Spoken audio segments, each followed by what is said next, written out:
আমি এই হাদিসটির প্রেমে পড়ে গেছি। আপনি যখন নীরবে ঘরে বসে কান্না করেন, আল্লাহ তখন ফেরেশতাগণদের উদ্দেশ্য করে বলেন, কোন জিনিস আমার এই বান্দার চোখে পানি আনলো?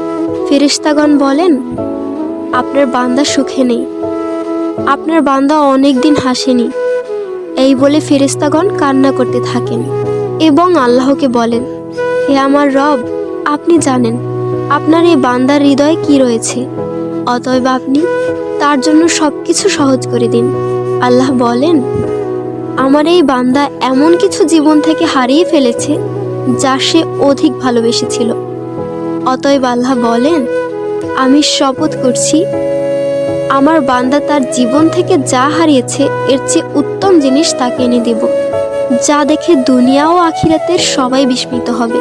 আলহামদুলিল্লাহ।